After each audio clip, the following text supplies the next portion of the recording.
आज हम आपको इस वीडियो में बताने वाले हैं कि अच्छे समय के आने के क्या संकेत होते हैं और हमें इन संकेतों का स्वागत किस प्रकार करना चाहिए। दोस्तों, गौतम बुद्ध की शिक्षाएं हर किसी के जीवन को एक नई दिशा दे सकती हैं। अगर आप भी इसे मानते हैं तो कमेंट्स में नमो बुद्धाय लिखना न भूलें। इस कहानी को अंत तक सुने और हमारे साथ बने रहें। तो चलिए कहानी शुरू करते हैं। बहुत समय पहले एक गांव में एक गरीब आदमी रहता था। वह अपने जीवन के दुखों से बहुत परेशान था। जब भी वह कोई काम करने जाता तो सफलता मिलते मिलते रह जाती और अंत में उसे असफलता ही हाथ लगती। कभी वह स्वास्थ्य समस्याओं से जूझता तो कभी उसके परिवार में अप्रिय घटनाएं घट जाती। वह अपने जीवन की परेशानियों से तंग आ चुका था। एक दिन वह अपने घर के दरवाजे पर बैठा सोच रहा था, तभी उसके दरवाजे पर चिड़ियों का एक झुंड आया। पहले से ही परेशान उस व्यक्ति ने चिड़ियों को देखकर उन्हें भगाना शुरू कर दिया। सभी चिड़िया उसके दरवाजे से दूर उड़ गई। उस व्यक्ति की यह आदत थी कि जब भी वह किसी जानवर को अपने घर के आसपास देखता तो उसे मारने या भगाने की कोशिश करता। साधु संतों को देखकर वह कभी उन्हें प्रणाम नहीं करता, बल्कि उनसे मुंह फेर कर चला जाता। लगातार परेशानियां झेलते हुए जब उसकी हिम्मत टूट गई तो एक दिन उसने अपने जीवन को समाप्त करने का निर्णय ले लिया।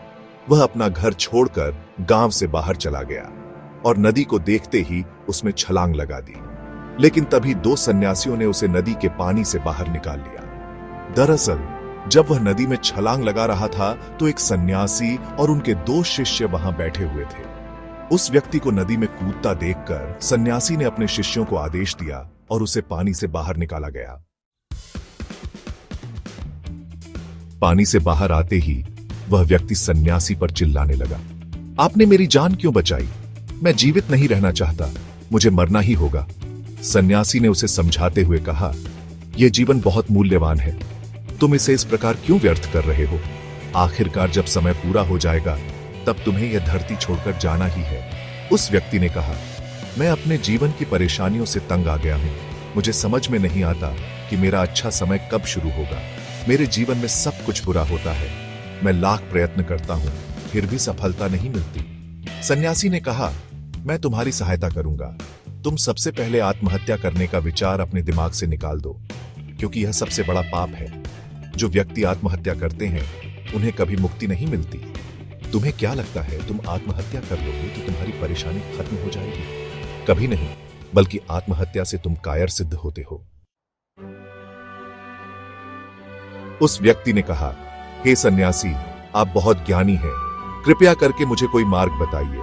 मुझे यह बताइए कि मेरा अच्छा समय कब आएगा और इसके संकेत क्या क्या है। सन्यासी ने कहा, मैं तुम्हारी सहायता अवश्य करूंगा, किंतु उससे पहले तुम्हें मेरे कहे अनुसार कुछ कार्य करने होंगे।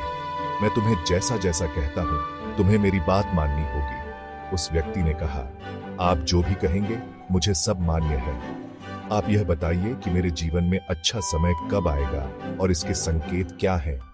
सन्यासी ने कहा, पहले मेरी बात सुन लो। व्यक्ति ने कहा, ठीक है, मुझे बताइए। सन्यासी ने कहा, यदि तुम चाहते हो कि तुम्हारा अच्छा समय जल्दी आए तो प्रतिदिन चिड़ियों को दाना डालना। उस व्यक्ति ने मुंह बनाते हुए कहा, यह किस प्रकार का कार्य है? मुझे तो चिड़िया पसंद नहीं है। यदि वे मेरे द्वार पर आएं तो मैं उन्हें भगा देता हूं। तब सन्यासी ने कहा, तुम अच्छे समय के संकेत का स्वागत इस प्रकार करते हो? वह व्यक्ति चौंक गया। उसने कहा, चिड़ियों का और अच्छे समय का क्या लेना देना? सन्यासी ने कहा, जाओ पहले यह कार्य करके आओ। प्रतिदिन द्वार पर जो भी चिड़िया आए उसे दाना डालना और एक सप्ताह बाद मुझे यहीं पर मिलना। उस व्यक्ति के पास कोई और विकल्प नहीं था। उसने सन्यासी की बात मान ली और घर वापस चला गया। अब जब कभी उसके दरवाजे पर चिड़िया आती तो वह उन्हें दाना देने लगता। इस प्रकार लगभग एक हफ्ते तक यह कार्य करने के बाद उसे लगने लगा कि उसे कुछ अच्छे समाचार प्राप्त हो रहे हैं। शायद अब उसका जीवन बदलने वाला है। एक सप्ताह बाद जब वह सन्यासी से मिला तो उसने कहा कि उसने चिड़ियों को दाना देना शुरू कर दिया है और अब उसे कुछ अच्छे समाचार मिलने लगे हैं। सन्यासी ने उस व्यक्ति को समझाते हुए कहा, कई बार व्यक्ति अपनी परेशानी और अपने गुस्से में अपने जीवन में आने वाले अच्छे संकेतों को स्वयं से दूर कर देते हैं। जीवन में कुछ ऐसी आकस्मिक बातें होती हैं जिनके प्रभाव से यह पता चलता है कि जीवन में अब अच्छा समय आने वाला है। उस व्यक्ति ने कहा, अब आप मुझे बताइए कि अच्छे समय के क्या संकेत हैं। सन्यासी ने बताना शुरू किया।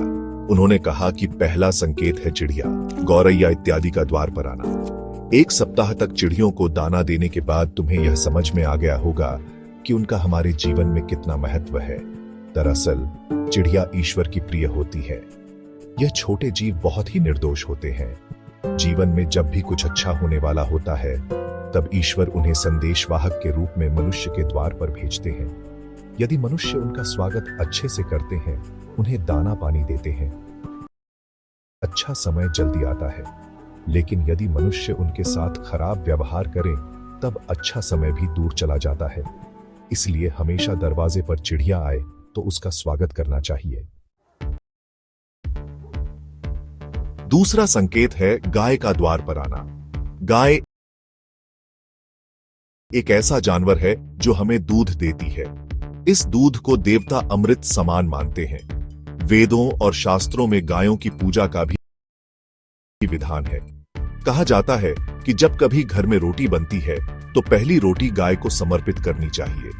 जब कभी आसपास गाय दिखाई दे तो उसे अच्छा संकेत मानते हुए रोटी अवश्य खिलानी चाहिए। गाय ईश्वर को प्रिय होती है। जो भी गाय की सेवा करते हैं, ईश्वर उनके ऊपर प्रसन्न रहते हैं। गाय को कभी परेशान नहीं करना चाहिए, बल्कि उन्हें ईश्वर का संदेशवाहक मानकर सदैव उनका स्वागत करना चाहिए। तीसरा, स्वप्न में पितरों के दर्शन होना। यदि कभी भी स्वप्न में पूर्वजों के दर्शन हो तो इसे अच्छा संकेत मानना चाहिए। हमारे पूर्वज भले ही हमसे दूर होते हैं, किंतु किसी न किसी प्रकार से वे हमसे जुड़े होते हैं। उनका स्वप्न में आना अच्छे समय आने का संकेत होता है। वे हमें आने वाले अच्छे समय के लिए संदेश देने आते हैं। इसलिए जब कभी सपने में पूर्वजों के दर्शन हो तो इसे बुरा नहीं मानना चाहिए, बल्कि उसे अच्छा मानते हुए मन को प्रसन्न रखना चाहिए। अपने पूर्वजों के प्रति सदैव नतमस्तक रहना चाहिए और प्रतिदिन उन्हें ईश्वर मानकर प्रणाम अवश्य करना चाहिए। चौथा संकेत है पूजा करते आंखों में आंसू आना। आमतौर पर पूजा पाठ नित्य कर्म होते हैं जो प्रतिदिन करने चाहिए, किंतु कोई व्यक्ति भक्ति भाव में इतना अधिक हो जाए कि पूजा करते समय उनकी आंखों से आंसू आने लग जाए तो यह ईश्वर का सबसे अच्छा संकेत होता है।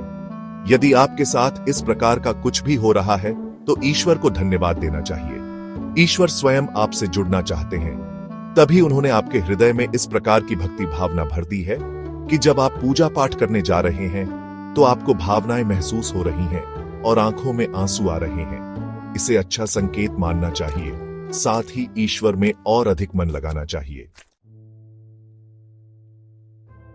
पांचवा संकेत है कठिन समय में साधु संतों के दर्शन। कभी जीवन में बहुत अधिक कठिनाई का समय हो और साधु संतों के दर्शन हो रहे हो, तब इस समय को अच्छा संकेत मानना चाहिए। साधु संत बड़े ही प्रतापी होते हैं और उनका ईश्वर के साथ गहरा संबंध होता है। वे ईश्वर के प्रतिनिधि के रूप में कार्य करते हैं। उनके दर्शन होने पर उन्हें प्रणाम करना चाहिए। उन्हें भोजन इत्यादि कराकर सदैव उनके सामने नतमस्तक रहना चाहिए। जब कभी उन्हें देखना चाहिए तो प्रणाम अवश्य करना चाहिए। उनके प्रति विनम्रता अच्छे समय को जल्दी लेकर आती है। कठिन समय सदैव नहीं रहता है और साधु संतों के दर्शन तो कठिन समय को दूर करने में सहायता करते हैं। इसलिए जब कभी साधु संतों के दर्शन हो तो ईश्वर को धन्यवाद देते हुए उनका स्वागत करना चाहिए। छठा संकेत है अचानक से रास्ते मिलना। कई बार व्यक्ति जब कठिनाई में होते हैं तो उन्हें कोई रास्ता नहीं सूझता है, किंतु जब वे पूजा पाठ इत्यादि करते हैं अथवा पुण्य कर्म करते हैं तो ईश्वर उन्हें अवश्य रास्ता दिखाते हैं। यदि आप परेशानी में हैं और अचानक से आपके दिमाग में कोई बात आ रही है कि यह करने से शायद मेरी परेशानी दूर हो सकती है, तो उसे तुरंत कर डालना चाहिए, क्योंकि यदि आपके दिमाग में वह बात आई है तो इसके पीछे ईश्वरीय शक्तियां हैं जो आपको सहायता कर रही हैं ताकि आप समाधान तक जल्दी पहुंच सकें। इसलिए परेशानी के समय मन में सबसे पहले समाधान का जो विचार आ रहा है उसे तुरंत कर लेना चाहिए। ऐसा करने से आपका अच्छा समय जल्दी शुरू होता है। सन्यासी की बातें सुनकर उस व्यक्ति ने उन्हें धन्यवाद दिया और कहा कि आपने मेरे जीवन की रक्षा की है।